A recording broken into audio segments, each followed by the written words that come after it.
Good morning Telangana. Welcome to T News. నీ Kumar Damera. The headline చూద్దాం. ఊరించి ఉసూరుమనిపిస్తున్న నైరుతి రుతుపవనాలు. సాగు పనుల ఆలస్యంపై ఆందోళనలో రైతులు. కరీంనగర్ ఆర్టీసీ బస్టాండ్లో ప్రసవించిన వలస కూలీ. 108 సిబ్బంది సాయంతో డెలివరీ చేసిన కార్మికులు. వెలుగులోకి వస్తున్న నీట్ పేపర్ లీకేజీలు. 2 రోజుల ఆందోళనకు విద్యార్థి సంఘాల పిలుపు. ఈవీఎంల ట్యాంపరింగ్పై పెరుగుతున్న అనుమానాలు. పలుచోట్ల పోలైన ఓట్ల కన్నా లెక్కించినవి ఎక్కువగా నిర్ధారణ.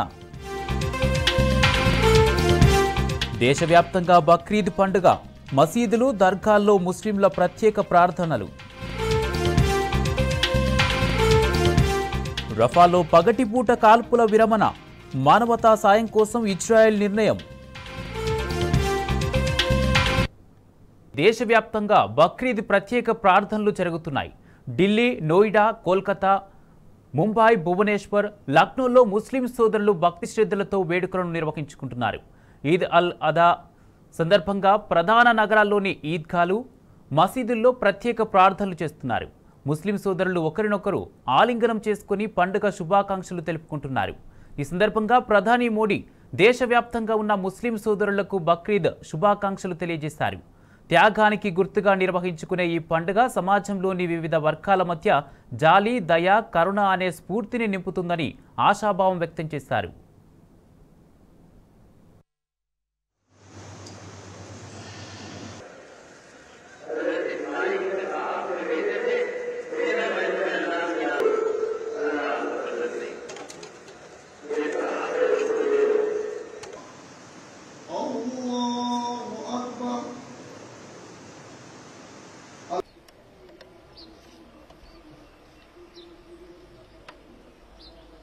लाख कमोबेश मुसलमान मौजूद है, उसके अंदर बहुत अमीर भी अल्लाह के करम से बहुत है।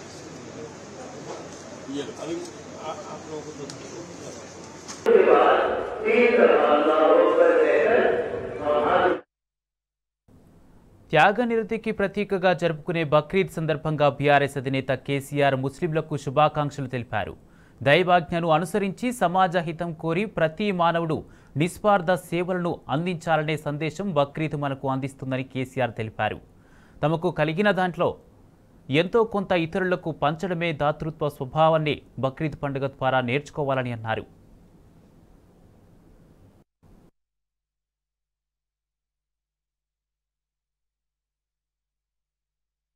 రాష్ట్రంలోని వ్యవసాయేతర భూముల రిజిస్ట్రేషన్ ఛార్జీలను పెంచి ఆగస్టు 1 నుంచి అమల్లోకి తీసుకురావాలని రాష్ట్ర ప్రభుత్వం నిర్ణయించింది.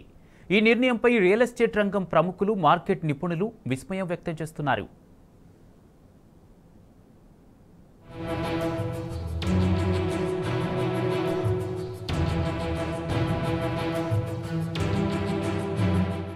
భూముల ధరల పెంపు ద్వారా ఆదాయాన్ని పెంచుకోవాలని ప్రభుత్వం భావిస్తుంది. దీనిపై పలు వర్గాలు అభ్యంతరం వ్యక్తం చేస్తున్నాయి. ప్రభుత్వం ఆదాయాన్ని పెంచుకోవాలని భావించడం సమంజసమే అయినా ప్రస్తుతం రాష్ట్రంలో రియల్ ఎస్టేట్ రంగం పరిస్థితిని కూడా పరిగణలోకి తీసుకోవాలని మార్కెట్ నిపుణులు సూచిస్తున్నారు. అటు అదనపు కలెక్టర్లు, ఆర్డీఓలతో స్టాంపులు, రిజిస్ట్రేషన్ల శాఖ అధికారులు సమావేశం నిర్వహించి భూముల మార్కెట్ విలువల సవరణపై చర్చించనున్నారు.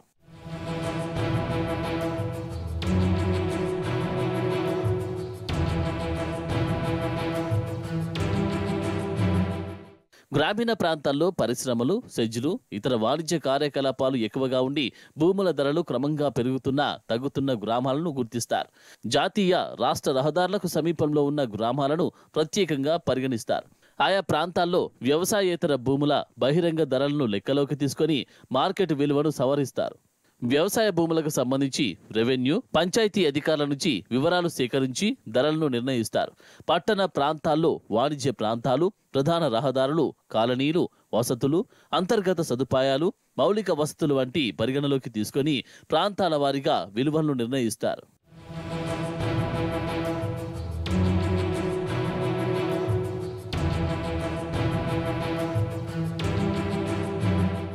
ఈ తతంగమంతా పూర్తి చేసి మార్కెట్ విలువల సవరణను ఈ నెల 23 నాటికి పూర్తి చేస్తారు. ఆ తర్వాత అభ్యంతరాలు ఏమైనా ఉంటే 25వ తేదీ వరకు సమీక్షించి అనంతరం కమిటీ ఆమోదం కోసం పంపుతారు. కమిటీ 29న ఆమోదం తెలిపిన తర్వాత సవరించిన విలువలను జూలై 1న వెబ్సైట్లో ప్రచురిస్తారు. జూలై 20 వరకు ప్రజల నుంచి సలహాలు, సూచనలు, అభ్యంతరాలు స్వీకరిస్తారు. వాటి ఆధారంగా ధరల్లో ఏవైనా మార్పులు ఉంటే చేసి జూలై 31న వెబ్సైట్లో పొందుపరుస్తారు. ఆగస్టు 1 నుంచి సవరణ ధరలు అమల్లోకి రానున్నాయి. అయితే స్టాంపు డ్యూటీ పెంచుతారా లేదా అనే దానిపై ప్రస్తుతానికి స్పష్టత లేదు. ప్రస్తుతం మార్కెట్ విలువలో స్టాంపు డ్యూటీ 5.5%గా ఉంది. దీనికి ట్రాన్స్ఫర్ డ్యూటీ 0.5%, రిజిస్ట్రేషన్ ఛార్జీలు 1.5% కలిపి మొత్తం రిజిస్ట్రేషన్ ఫీజు మార్కెట్ విలువలో 7.5%గా ఉంది.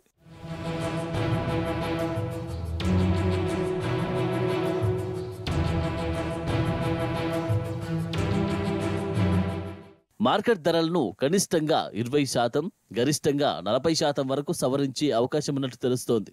గత ఆర్థిక సంవత్సరంలో స్టాంప్స్ అండ్ రిజిస్ట్రేషన్ శాఖ ద్వారా 18,500 కోట్ల ఆదాయాన్ని లక్ష్యంగా నిర్దేశించుకోగా, ఈసారి మార్కెట్ ధరల సవరణ నేపథ్యంలో ఆదాయ లక్ష్యం 21,000 కోట్ల వరకు ఉండొచ్చని చెబుతున్నారు. నిరుడు 14,295 కోట్ల ఆదాయం రాగా ఈ ఏడాది కనీసం 19 నుంచి 20,000 కోట్ల వరకు లక్ష్యంగా పెట్టుకున్నట్లు సమాచారం.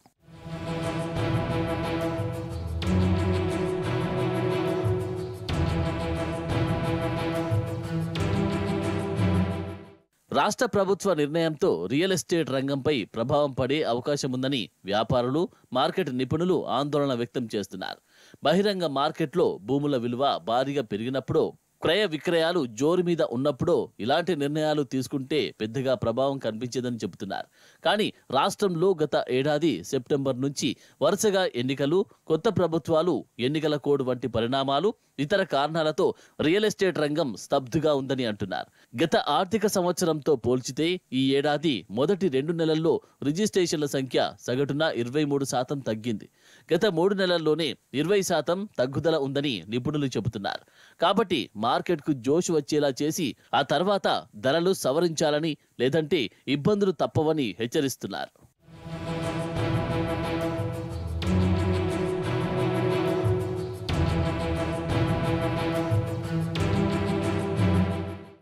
సచివాలయంలో ఆంధ్ర, తెలంగాణ రగడ మళ్లీ మొదలైంది. మూలకున్న ఇంటర్ స్టేట్ ట్రాన్స్ఫర్ ఫైల్ అమాంతంగా ముందుకు దూసుకొచ్చింది. అది ఏకంగా సీఎంఓకు చేరింది. ముఖ్యమంత్రి సూచన మేరకే ఎప్పుడో పక్కన పెట్టిన ఆ దస్త్రాన్ని తాజాగా బయటకు తీశారనే వాదనలు వినిపిస్తున్నాయి. సీఎం చర్య తెలంగాణ ఉద్యమానికి ఊపిరిలీదిన నీళ్లు, నిధులు, నియామకాల స్ఫూర్తిని దెబ్బతీసేలా ఉందని ఉద్యోగులు ఆవేదన వ్యక్తం చేస్తున్నారు. ఎప్పటి నుంచో రగులుతున్న ఈ వివాదానికి తాజాగా బంధు ప్రీతి జోడైంది. పనిలో పనిగా సచివాలయంలోని అవుట్ సోర్సింగ్, కాంట్రాక్టు కొలువులను కొందరు ఆంధ్ర ఉద్యోగులు తమ అనుయాయులతో నింపేస్తున్నారని వినికిడి.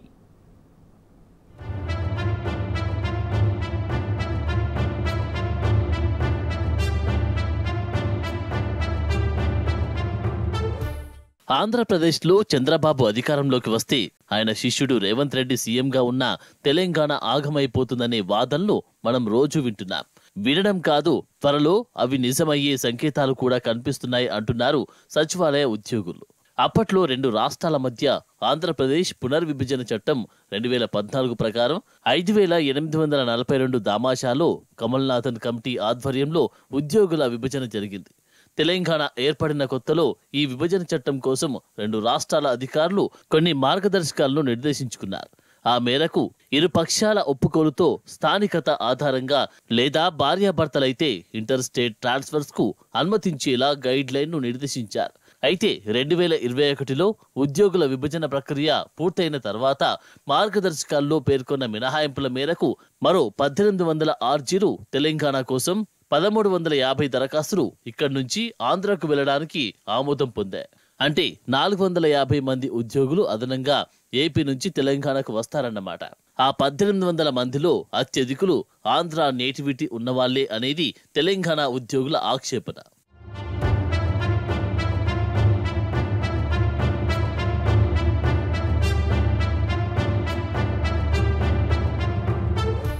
ఇక ఇంటర్ స్టేట్ ట్రాన్స్ఫర్స్ ఫైల్ను ఈ మధ్యే ముఖ్యమంత్రి అడిగి తెప్పించుకోవడం వివాదాస్పదం అవుతుంది.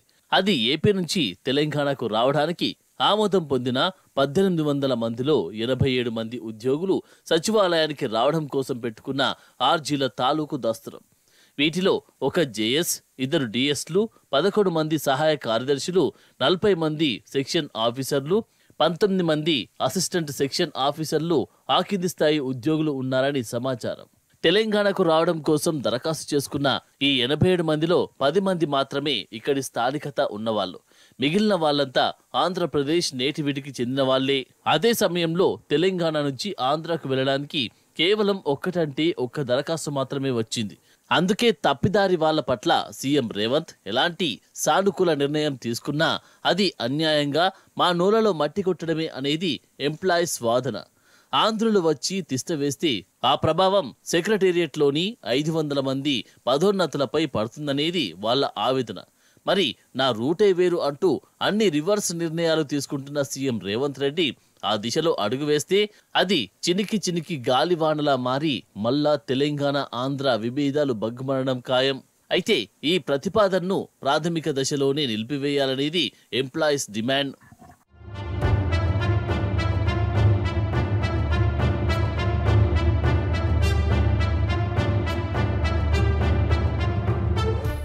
ఇదిలా ఉంటే సచివాలయంలో మరో కొత్త వివాదానికి కేంద్ర బిందువైంది. కొందరు ఆంధ్ర అధికారుల బంధుప్రీతి తెలంగాణ నిరుద్యోగుల కొంప ముంచుతుంది. సదరు అధికారులు సెక్రటేరియట్లోని అవుట్సోర్సింగ్, కాంట్రాక్ట్ ఉద్యోగాలన్నీ తమ చుట్టాపక్కాలు, అనుయాయులతో నింపేస్తున్నారు అనేది లేటెస్ట్ లొల్లి. వాళ్లను మెల్లిగా కేబినెట్, సాధారణ పరిపాలన లాంటి కీలక శాఖల్లో డిపిఓలు, డేటా ఎంట్రీ ఆపరేటర్లుగా జొప్పిస్తున్నారు అనేది ప్రధాన అభియోగం.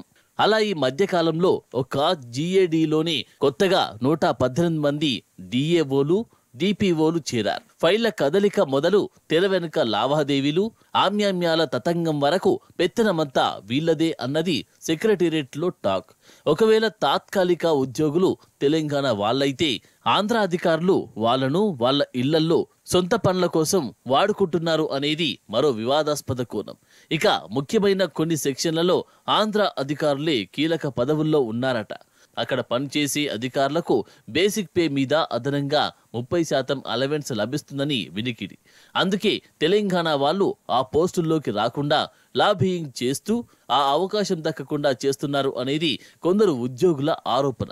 ఏతావతా తేలేదేందయ్య అంటే పేరుకు తెలంగాణ పరిపాలన సౌధమే అయినా అక్కడ పెత్తనమంతా ఆంధ్ర అధికారుల గుప్పిట్లో అని.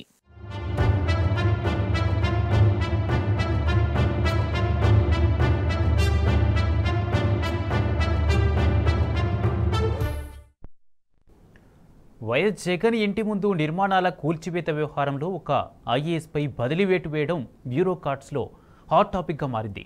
నిర్మాణాల కూల్చివేతకు బాధ్యుడంటూ ఆయనను ట్రాన్స్ఫర్ చేయడంపై జోరుగా చర్చ జరుగుతోంది. తనపై రంగు పడుద్దనే ఉద్దేశంతోనే ముఖ్యమంత్రి ఆ బదిలీ వేటు వేశారన్న వాదన కూడా వినిపిస్తోంది. బాబు శిష్యుడిని కాదని చెప్పుకునేందుకు ఐఏఎస్ను బదిలీ చేశారన్న అనుమానాలు వ్యక్తమవుతున్నాయి. ఏదేమైనా ఈ వ్యవహారంలో ఐఏఎస్ను బాధ్యుణ్ణి చేయడం వివాదాస్పదంగా మారింది.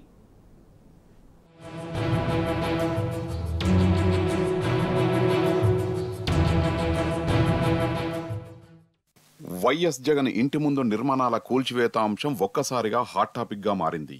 చివరకు జరిగిందేంటంటే ఒక ఐఏఎస్ పై బదిలీ వేటు. ఒక్క దెబ్బకు 2 పిట్టలన్నట్లు బదిలీ ఒక్కటే, ఫలితాలు మాత్రం 2. 2 మంత్రులకు ఉపశమనం వాటిలో ఒకటైతే రెండోది ముఖ్యమంత్రికి రిలీఫ్. వెరసి చేతికి మట్టి అంటకుండా పని కానిచ్చేయడం అన్నమాట. వైఎస్ జగన్ ఇంటి ముందు నిర్మాణాల కూల్చివేతలో ఒక ఐఏఎస్ ను బాధ్యుణ్ణి చేస్తూ బదిలీ వేటు వేయడం వివాదాస్పదమైంది. తనపై చంద్రబాబు రంగు పడుద్దని అప్రమత్తమైన ముఖ్యమంత్రి రేవంత్ నిర్ణయం మేరకే ఈ ఆదేశాలు వెలువడ్డాయనేది ఇంటర్నల్ టాక్.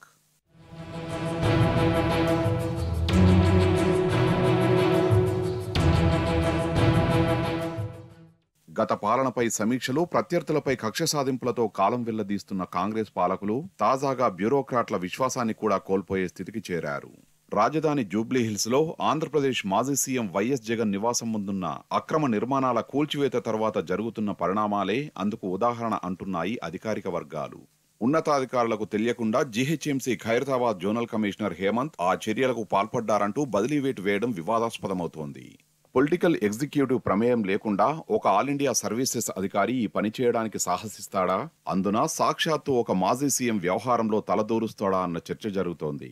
ఇవన్నీ తెలిసి బల్దియా కమిషనర్ అమ్రపాలి కాటా ఉత్తర్వులు జారీ చేయడం వెనుక మతలబు ఏంటనేది ఆసక్తికరంగా మారింది.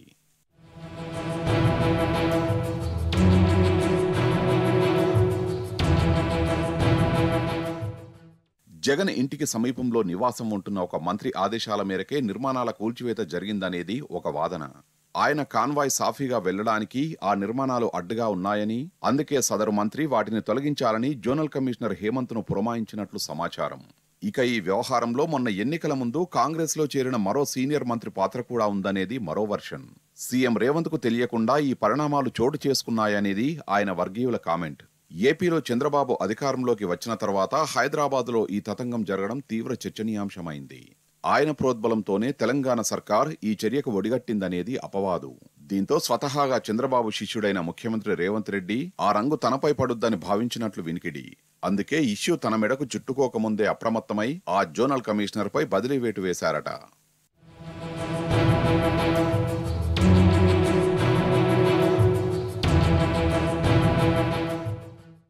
ఏది ఏమైనా చేతికి మట్టి అంటకుండా అనుకున్న పని పూర్తి చేయడం కాంగ్రెస్ నాయకులకు వెన్నతో పెట్టిన విద్య. తమలో తాము కీచులాడుకుంటూనే మరొకరిని బలిపశువుని చేయడంలో వాళ్లది అందవేసిన చేయి అనే విమర్శలు కూడా గట్టిగానే వినిపిస్తున్నాయి. చివరికి ఈ కాంగ్రెస్ మార్కు పొలిటికల్ హైడ్రామాలో బకరాలైంది ఎవరయ్యా అంటే ఒక మాజీ సీఎం, మరో ఐఏఎస్. బల్దియాలో ఐఏఎస్ అధికారి హేమంత్ అనూహ్య బదిలీ ఇప్పుడు బ్యూరోక్రాట్ సర్కిల్స్ లో హాట్ టాపిక్ గా మారింది.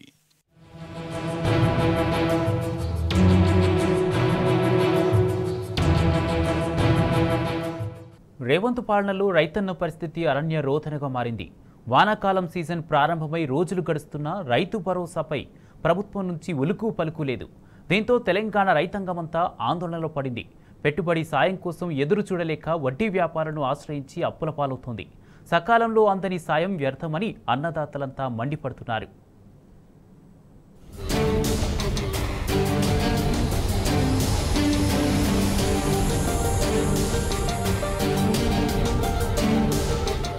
కాంగ్రెస్ పాలనలో వ్యవసాయ రంగం సంక్షోభంలో పడింది. రేవంత్ రెడ్డి అధికారం చేపట్టి 6 నెలలు గడుస్తున్నా అన్నదాతలకు భరోసా ఇవ్వలేకపోతున్నారు. బీఆర్ఎస్ పాలనలో రైతు బంధుతో రందీ లేకుండా ఉన్న రైతులు ఇప్పుడు అరిగోస పడుతున్నారు.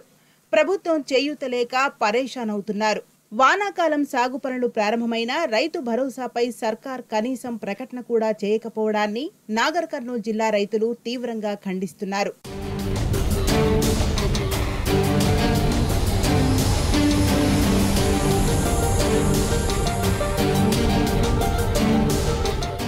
నాగర్ కర్నూలు జిల్లా వ్యాప్తంగా గత వానాకాలం సీజన్ కు ముందే 3,01,000 మంది రైతులకు రైతు బంధు అందింది. దాదాపు 370.17 కోట్ల రూపాయల నగదు రైతు బ్యాంకు ఖాతాల్లో జమైంది. అయితే ఇప్పుడు ఆ పరిస్థితి లేదు. ఎన్నికలకు ముందు కాంగ్రెస్ పార్టీ ఇచ్చిన 15,000 రూపాయల రైతు భరోసా హామీ మేనిఫెస్టోకు మాత్రమే పరిమితమైంది. దీంతో పెట్టుబడి సాయం అందక రైతులు తిప్పలు పడుతున్నారు. వడ్డీ వ్యాపారులను ఆశ్రయించి సాగు కోసం అప్పులు చేస్తున్నారు. ఈసారి ముందుగానే వర్షాలు పడుతున్నాయి. రైతులందరూ కూడా రైతు బంధు పడుతుందని అందరు ఎదురు చూస్తున్నారు.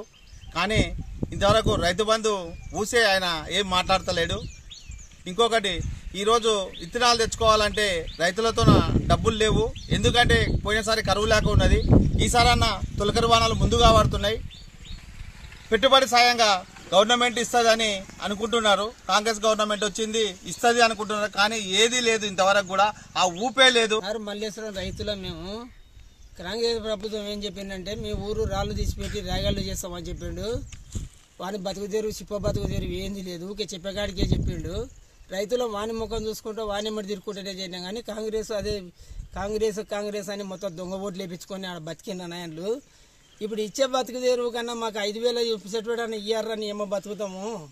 ఇంకా పోయే కొద్ది మాటలు చెప్పగాకు అవి ఇస్తాము ఇవి ఇస్తాము 2 లక్షల రుణమాఫీ రుణమాఫీ ఆడిస్తాం, మాకు 5,000 ఇచ్చే గతే లేదు.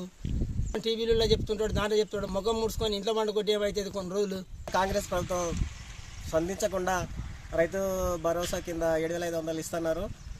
700-500 లేకున్నా సరే గత ప్రభుత్వం బీఆర్ఎస్ పార్టీ తరఫున కేసీఆర్ గారు 5,000 ఇచ్చిండ్రు.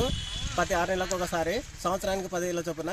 అదేవిధంగా మీరు స్పందించి ఈ రైతులకు సిద్ధం చేసుకోవడానికి మాకు 10,000 రూపాయలు సంవత్సరానికి ఇవ్వాలని మేము కోరుచున్నాము. నాగర్ కర్నూలు జిల్లాలో వానాకాలం పంటల సాగుకు సంబంధించి జిల్లా వ్యవసాయ శాఖ ప్రణాళికలను రూపొందించింది. 3,31,109 ఎకరాల్లో వివిధ పంటలు సాగు చేసేలా అధికారులు ప్రణాళికలు సిద్ధం చేశారు. ఈ మేరకు రైతులంతా దుక్కులు దున్ని విత్తనాలు విత్తుతున్నారు. అయినా రైతు భరోసాపై ప్రభుత్వం ఇప్పటి వరకు ఎలాంటి ప్రకటన చేయలేదు. ఈ నేపథ్యంలో అన్నదాతలు ఆందోళన చెందుతున్నారు. బీఆర్ఎస్ హయాంలో ఎలాంటి ఇబ్బందులు లేకుండా సాగు చేశామంటున్న రైతులు ఇప్పుడు పెట్టుబడి సాయం కోసం ఎదురు చూడాల్సి వస్తోందని ఆవేదన వ్యక్తం చేస్తున్నారు. తొలకరి వానలు ఇంతకుముందు సంవత్సరం కన్నా ఈ సంవత్సరం ముందుగానే స్టార్ట్ అయినాయి. రైతులు పంటలు వేసుకోవడానికి సిద్ధంగా ఉండరు. కానీ పెట్టుబడి సాయంగా ప్రభుత్వం ఆర్థిక సాయం చేయలేకపోతుంది. ఇంతకుముందుకు గత ప్రభుత్వంలో ఎకరకు 5,000 రూపాయలు జూన్ నెలలో పడేవి. ఆ డబ్బులు తీసుకొని మొక్కజొన్నలు కానీ, కందులు కానీ, పిండి సంచులు కానీ తెచ్చుకొని ట్రాక్టర్లకు కానీ ఇచ్చుకునేవాళ్ళు. ఈ సంవత్సరం ఆ ఊసే లేదు. ఇక ప్రభుత్వం తీరు రైతు బంధు ఎప్పుడు పడుతుంది అనేది కూడా తెలియదు. గత రబీ సీజన్లో కూడా రైతు బంధు ఇంతవరకు కొంతమంది 5 ఎకరాలు దాటే వాళ్ళకి ఇంతమందికి ఒకరు కూడా కొంతమందికి పడలేదు. వడ్డీ వ్యాపారస్తులు దళారీ వ్యవస్థ మళ్ళీ స్టార్ట్ అయింది. కనుక రైతులకు రైతు బంధు ఎప్పుడు పడుతుందో ప్రభుత్వం ఆచూకీ తెలపాల్సిన అవసరం ఉంది. గత సంవత్సరంలో ప్రభుత్వం మంచి జూన్ జూలైలో మనకు రైతు బంధు అవన్నీ టైంకి ఇస్తున్నాయి. ఆ రైతులకు కూడా మంచి యూజ్ అవుతున్నది.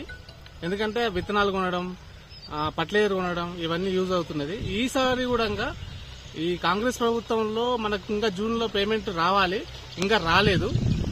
ఇది వచ్చేటట్టు ప్రభుత్వం చర్య తీసుకోవాలని రైతు సోదరులందరూ కోరుకుంటున్నారు. సాగు కోసం అప్పులు చేస్తున్న అన్నదాతలను ఆదుకునేందుకు 2018లో బీఆర్ఎస్ ప్రభుత్వం రైతు బంధు పథకం ప్రవేశపెట్టింది. మొదట్లో ప్రతి ఏడాది ఎకరాకు 8,000 పెట్టుబడి సాయం అందించిన కేసీఆర్ ఆ తర్వాత 10,000కు పెంచారు. రైతుల మోములో నవ్వులు నింపి సిరుల పంటలు పండించేలా ప్రోత్సహించారు. అయితే ఈ పథకాన్నే కాపీ కొట్టిన కాంగ్రెస్ పార్టీ ప్రతి ఏటా రైతు భరోసా పేరుతో ఎకరాకు 15,000 రూపాయలు ఇస్తామని ఎన్నికల వేళ మాయమాటలు చెప్పింది. తీరా అధికారంలోకి వచ్చాక మొహం చాటేస్తోంది. దీంతో అన్నదాతలు తీవ్ర ఇబ్బందుల పాలవుతున్నారు. కాంగ్రెస్ ను నమ్మి ఓటేస్తే నయవంచన చేశారని నిప్పులు చెరుగుతున్నారు.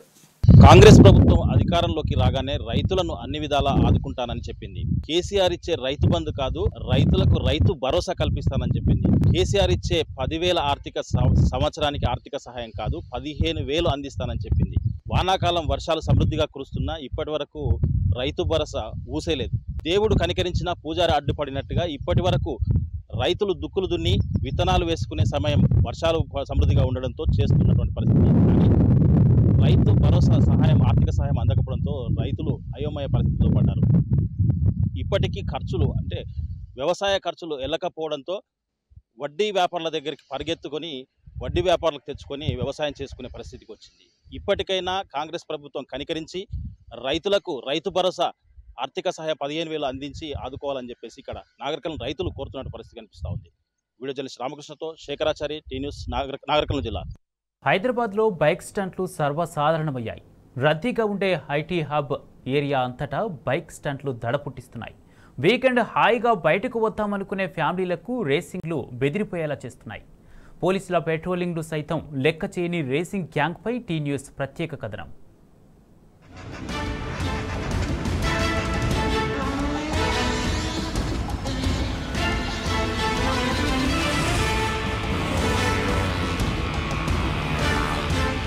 మహానగరంలో రేసింగ్ గ్యాంగ్స్ హల్చల్ చేస్తున్నాయి. Hyderabad Madhapur cable bridge, Rayadurgam IT hub, knowledge city లాంటి ప్రాంతాల్లో వీకెండ్ వస్తే చాలు బైక్ రేజర్లు దడ పుట్టిస్తున్నారు. బైక్స్ ను గాల్లో లేపుతూ స్టంట్లు చేస్తున్నారు. బహిరంగ రోడ్లపై విచ్చలవిడిగా బైక్ స్టంట్లు చేస్తూ సాధారణ వాహనదారుల రాకపోకలకు ఆటంకం కలిగిస్తున్నారు. అటుగా వెళ్లే వాహనదారులకు బైక్ రేజర్లు చుక్కలు చూపిస్తున్నారు.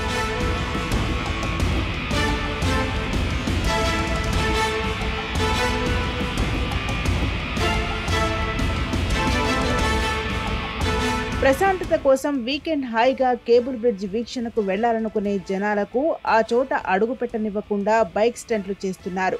కొన్ని నెలలుగా పోలీసులకు ఇదో సమస్యగా తయారైంది. ఏదో ఒక రోడ్పై బైక్ స్టంట్లు చేస్తున్నారు. బైక్ స్టంట్లు వీడియోలు తీసి సోషల్ మీడియాలో పోస్ట్ చేసి లైకులు సంపాదించడం కోసం ఈ విన్యాసాలు చేస్తున్నారు. ఇన్స్టాగ్రామ్లో కమ్ టు టీ హబ్ అనే పేజ్ క్రియేట్ చేసి మరీ రేసింగ్ పాల్పడే యువతను అక్కడికి వచ్చేలా చేస్తున్నారు. నగరంలో ఇదొక ఆర్గనైజ్డ్ క్రైమ్ లా మారిందని వాహనదారులు ఆగ్రహం వ్యక్తం చేస్తున్నారు.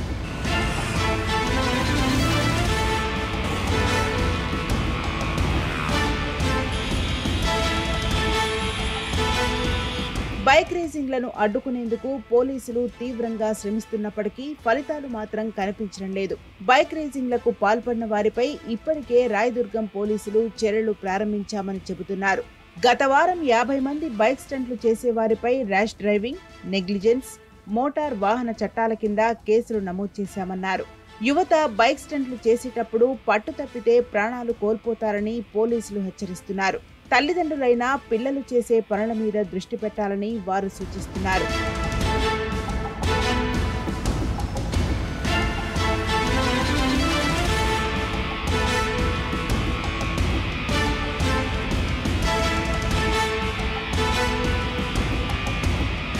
ఒకప్పుడు నగర శివారికే పరిమితమైన బైక్ రేసింగ్ ఇప్పుడు అంతటా జోరందుకుంది. యువతకు తగ్గట్లు మార్కెట్లో కూడా లక్షల్లో ఖరీదు చేసే రేసింగ్ బైకులు రావడంతో యువత మరింత రెచ్చిపోతున్నారు. పరిస్థితి ఇలాగే కొనసాగితే విలువైన ప్రాణాలు గాల్లో కలిసిపోయే ప్రమాదం ఉందంటున్నారు సాధారణ ప్రజలు.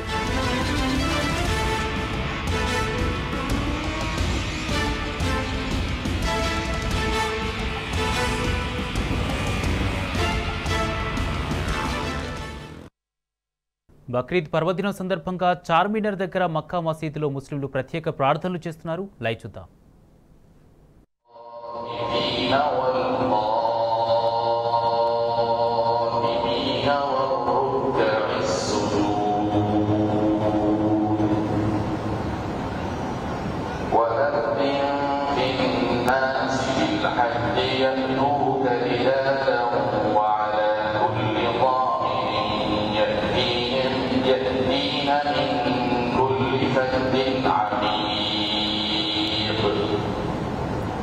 ليشهدوا منافع لهم ويذكروا اسم الله في أيام معلومات على ما رزقهم من بهيمة الأنعام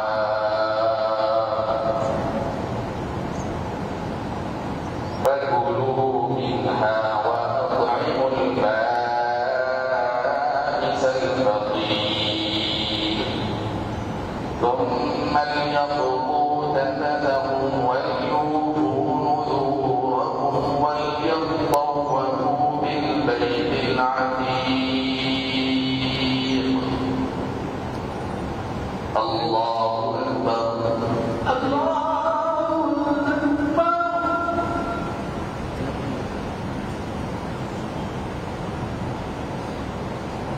سمع الله لمن حمده.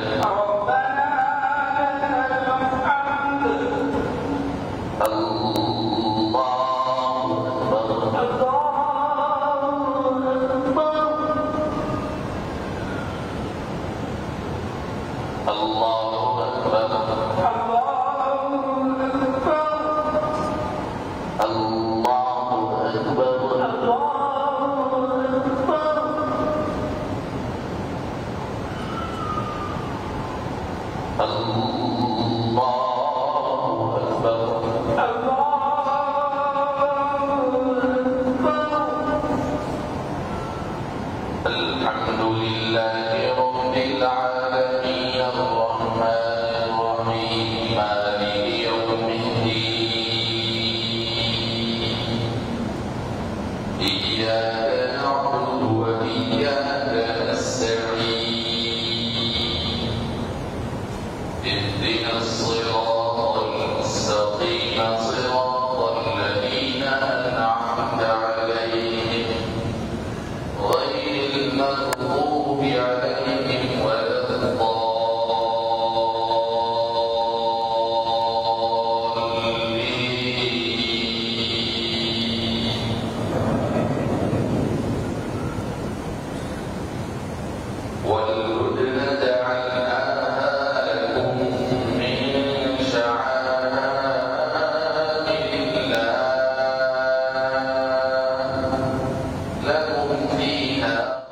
అవసరం ఆలోచనను రేకెత్తిస్తుంది. ఆ ఆలోచనే పెట్టుబడిగా, సంకల్పమే ఆయుధంగా సరికొత్త వ్యాపారానికి శ్రీకారం చుట్టాడు యువకుడు. టైలరింగ్ రంగంలో నవశకానికి బీజం వేశాడు. టైలరింగ్ స్టార్టప్ను విజయవంతంగా నడిపిస్తూ మరో 10 మందికి ఉపాధి కల్పిస్తున్నాడు. TailersIn.com పేరుతో ఏర్పాటు చేసిన ఈ స్టార్టప్కు హైదరాబాద్ల నుంచి అనూహ్య స్పందన లభిస్తోంది.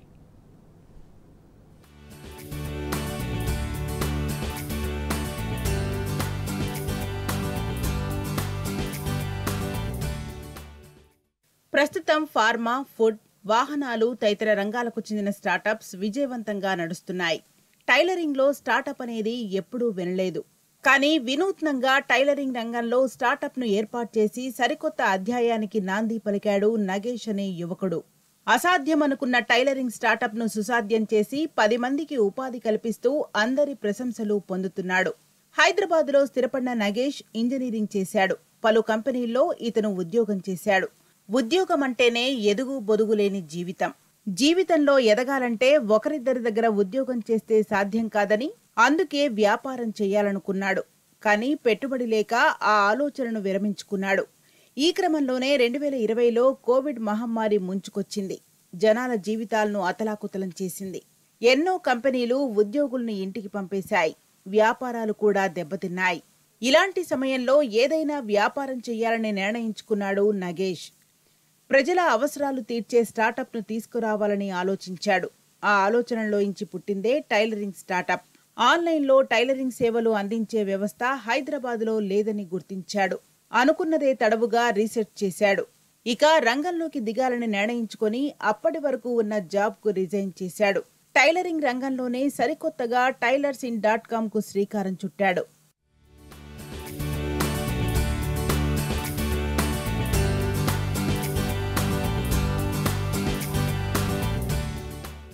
ఇప్పుడున్న బిజీల లైఫ్లో టైలర్ షాప్కు వెళ్లి కొత్త బట్టలు కుట్టించుకోవడం అందరికీ సాధ్యం కాదు.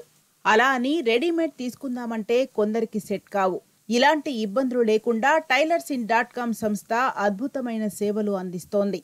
వినియోగదారుడు ఇంటి నుంచి బయటకు కదలకుండా వాట్సాప్లో వివరాలు పంపిస్తే చాలు. ఆ కొలతల ఆధారంగా ఆ సంస్థ బట్టలు కుట్టిస్తుంది. వినియోగదారుడి ఇంటి దగ్గర నుంచి బట్టలు సేకరించడం మొదలుకొని ఆ వివరాలు తీసుకోవడం, గడువు తేదీలోపే కొత్త బట్టలు కుట్టి ఇంటికి డెలివరీ చేయటమంతా టైలర్స్ ఇన్ చూసుకుంటుంది. ఇదంతా ఆన్లైన్ ద్వారా జరుగుతుంది. సరైన వివరాలతో వాట్సాప్ మెసేజ్ పంపిస్తే చాలు. సంస్థ ప్రతినిధి వినియోగదారుడి ఇంటికి చేరుకుంటాడు. కొలతల వివరాలు సేకరించటం, ఆ తర్వాత బట్టలు కుట్టి ఇంటికి చేర్చటం, ఇవన్నీ టైలర్స్ ఇన్ సంస్థే చూసుకుంటుంది. పురుషులు, మహిళలు, చిన్నారులు ఇలా అందరికీ టైలరింగ్ సేవలు అందించడం ఈ సంస్థ స్పెషాలిటీ. మా వెబ్సైట్ నుంచి ఎంక్వైరీ చేసినప్పుడు కానీ ఇన్స్టాగ్రామ్ లేదంటే ఫేస్బుక్ అలా ఎంక్వైరీ చేసిన వాళ్ళందరూ వాట్సాప్లో ఎవరైనా మెసేజ్ చేస్తే లేదా కాల్స్ చేస్తే వీల్ ఆస్క్ దెమ్ టు వాట్సాప్లో మెసేజ్ చేయమని చెప్తాము. వాళ్ళకి కావాల్సిన ఏమైనా క్వైరీస్ ఉన్నా మెసేజ్ చేసి కాల్ చేసి వాళ్ళ క్వైరీస్ ఉంటే ఎక్స్ప్లెయిన్ చేస్తాం. ప్రాసెస్ ఎక్స్ప్లెయిన్ అంతా చేస్తాం. వాళ్ళకంతా ఓకే అంటేనే మేము ఇంకా ప్రొసీడ్ అవుతాం అన్నమాట. మేము ముందే షెడ్యూల్ చేసి పెట్టుకుంటాం అన్నమాట. పికప్స్ కానీ డెలివరీస్ కానీ ఏ రోజు ఏ స్లాట్ ఉంటుంది అది అనేది నెక్స్ట్ 3 డేస్కి ప్లాన్ చేసుకుని అలాగే ప్రొడక్షన్ కూడా ప్లాన్ చేసుకుంటాం. వాళ్ళు ఇచ్చిన తర్వాత పికప్కి వెళ్ళి ఆ అబ్బాయి మెటీరియల్స్ తెచ్చిన తర్వాత ఇక్కడ మేము మెటీరియల్స్ రిసీవ్ చేసుకుని ఫ్యాషన్ కోఆర్డినేటర్స్ ఉంటారు, వాళ్ళకి అసైన్ చేస్తాము. సో ఇక్కడ కస్టమర్ డీటెయిల్స్ అనేవి చాలా కాన్ఫిడెన్షియల్, ఎవరికి తెలియవు, ఓన్లీ 2 పర్సన్స్కి మాత్రమే తెలుసు. సో ఈవెన్ ఫ్యాషన్ కోఆర్డినేటర్స్ కానీ, టైలర్స్ కానీ, ప్రొడక్షన్ టీమ్ కానీ, లాజిస్టిక్ టీమ్ కానీ ఎవరికి నెంబర్స్ తెలియవు. ఓన్లీ లాజిస్టిక్ వాళ్ళకి address, location and address details తెలుస్తాయి. సో ఒక్కసారి ఒక ఆర్డర్ వచ్చిన తర్వాత అది ఆర్డర్ కంప్లీట్ అయ్యే వరకు ఫ్యాషన్ కోఆర్డినేటర్స్ చూసుకుంటారు, రాగానే కాల్ చేస్తారు. వినియోగదారులకు నచ్చినట్లుగా లేటెస్ట్ ఫ్యాషన్ను బట్టి బట్టలు కుట్టివ్వడం టైలర్స్ ఇన్ సంస్థ స్పెషాలిటీ. అన్నిటికంటే ముఖ్యంగా వినియోగదారులు ఇంటి నుంచి బయటకు వెళ్లనవసరం లేదు. ఇంటి నుంచే టైలర్స్ ఇన్ సంస్థ నెంబర్కు వాట్సాప్ మెసేజ్ చేస్తే చాలు. వినియోగదారుడికి ఏ రోజు కావాలో ఆ సమయానికే కుట్టిన బట్టలను తిరిగి అందచేయటం టైలర్స్ ఇన్ సంస్థకే సాధ్యం. కుట్టినందుకు ఛార్జ్ తీసుకోవడం తప్ప ఆర్డర్స్ను ఇంటి నుంచి స్వీకరించడం, తిరిగి అప్పచెప్పడం ఇదంతా ఫ్రీనే. దీనికోసం ఎలాంటి ఛార్జీలు వసూలు చేయటం అనేది ఉండదు. అందుకే ఈ సర్వీస్కు వినియోగదారుల నుంచి అద్భుత స్పందన లభిస్తోంది.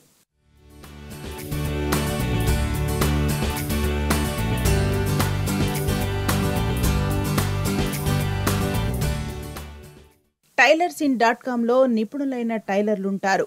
మారుతున్న ఫ్యాషన్కు అనుగుణంగా ఎప్పటికప్పుడు అప్డేట్ అయ్యే టైలర్లు ఇక్కడున్నారు.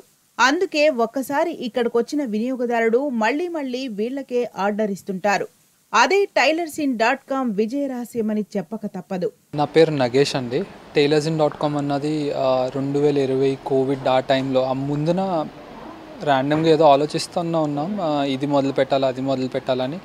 బీస్పోక్ ఫ్యాషన్ ఒక ఇండస్ట్రీ, అది కొద్దిగా అట్లీస్ట్ ఒక ఆర్గనైజ్డ్ మేనర్లో చేద్దామని చెప్పి టైలర్సిన్.com అన్నది ఆలోచించడం జరిగింది. నేను ఇంజనీరింగ్ చదివాను, 2005లో ఇంజనీరింగ్ పాస్ అవుట్. తర్వాత ఏంటంటే సివిల్ సర్వీస్కి ప్రిపేర్ అయ్యి నా life ambition was always to become an IAS officer. So mains ఒక 2 సార్లు రాసి ఇంటర్వ్యూ అటెండ్ అయ్యి అది ఫైనల్లీ అంటే నా వల్ల కాలేకపోయింది. తర్వాత మల్టిపుల్ జాబ్స్ చేశాను, హాస్పిటల్ కావచ్చు, లేకపోతే ఎలక్ట్రానిక్ సర్వైలెన్స్, ఇప్పుడు CCTV కెమెరాస్ ఇలాంటి వాటిలో కావచ్చు. టైలర్సిన్.com అన్నది ఆలోచిస్తున్న టైంలో వచ్చేసి నేను యానిమల్ బయోటెక్నాలజీ కంపెనీలో పనిచేస్తూ ఉండే. తర్వాత ఆగస్ట్ 2020లో ఆ జాబ్ రిజైన్ చేసి ఫుల్ టైం టైలర్సిన్.com అన్నది స్టార్ట్ చేశాను. ఎంత ఒక నెలకి కొత్త కస్టమర్లు మెల్లిగా యాడ్ అవుతూ ఉండేవారు. తర్వాత మెల్లిగా ఈ రోజు అన్న రోజుకి మనకి ఏంటంటే రోజుకి ఒక 50 లొకేషన్ నుంచి పికప్ డెలివరీ చేస్తున్నాము. అలాగే ఈరోజు హైదరాబాద్, సైబరాబాద్, సికింద్రాబాద్ ఈ సిటీ ఏరియాలో మనకు ఒక 21,000 మంది కస్టమర్స్ ఉన్నారు. జూబ్లీ హిల్స్లో రోడ్ నెంబర్ 5 మెట్రో స్టేషన్ సమీపంలోని టైలర్సిన్.com స్టార్టప్లో 20 నుంచి 25 మంది పనిచేస్తున్నారు. వీరంతా టైలరింగ్ శిక్షణ పొందిన వారే. హైదరాబాద్ చుట్టుపక్కల అంటే నార్సింగ్ మొదలుకొని కూకట్పల్లి, బాచుపల్లి, నాగారం, ఎల్బీ నగర్, హయత్ నగర్, వనస్థలిపురం, రాజేంద్రనగర్ ఇలా ప్రతి చోట ఈ సంస్థకు వినియోగదారులున్నారు. నగరంలో ఏకంగా 21,000 మందికి పైగా కస్టమర్లున్నారు. వీళ్ల పని నచ్చి మెచ్చి మళ్లీ ఆర్డర్లు ఇస్తుండటంతో టైలర్సిన్.com పేరు ప్రఖ్యాతలు రోజురోజుకు పెరిగిపోతున్నాయి. అందుకే సంస్థను మరింత విస్తరించేందుకు నగేష్ ప్రయత్నిస్తున్నాడు. భవిష్యత్తులో బ్రాంచులను ఏర్పాటు చేసే ఆలోచనలో ఉన్నాడు.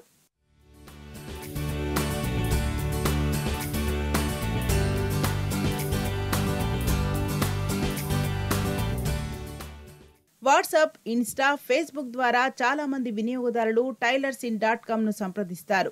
అయితే ఆర్డర్ సేకరించడం నుంచి ప్రతి విషయంలోనూ నిర్వాహకులు చాలా బాధ్యతగా ఉంటారు. వినియోగదారుల వివరాలు చాలా గోప్యంగా ఉంటాయి. అలాగే ఆర్డర్ నచ్చినాక ఎలాంటి సమస్య వచ్చినా వెంటనే స్పందించి వినియోగదారులకు సేవలందిస్తున్నారు.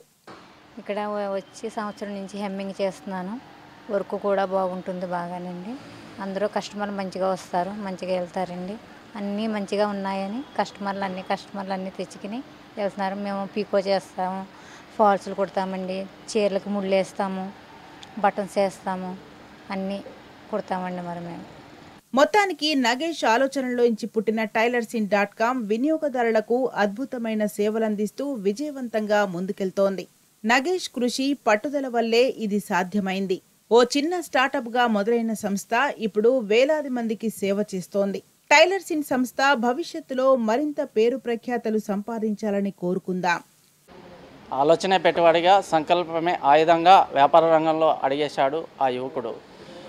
టైలర్సిన్.com పేరుతో ఫ్యాబ్రిక్స్ని కుట్టి ఉచితంగా హోమ్ డెలివరీ చేస్తున్నారు. కరోనా టైంలో పురుగు పోసుకున్న ఆలోచనే టైలర్సిన్.com. అయితే చాలామంది కస్టమర్లు ఇంటి నుంచి బయటకు వచ్చి ఫ్యాబ్రిక్స్ కుట్టించుకోవాలంటే కొంత ఇబ్బంది పడతారు. కాబట్టి వారి కోసం ఫ్యాబ్రిక్స్ను కుట్టి హోమ్ డెలివరీ ఫ్రీ ఛార్జెస్తో చేస్తున్నారు. ఆయనే నేటి యువతకు ఆదర్శంగా నిలుస్తూ ఎంతో మందికి స్ఫూర్తిదాయకంగా నిలిచారు నగేష్. కెమెరామెన్ దశరథ్తో పూర్ణచందర్, టీ న్యూస్, హైదరాబాద్.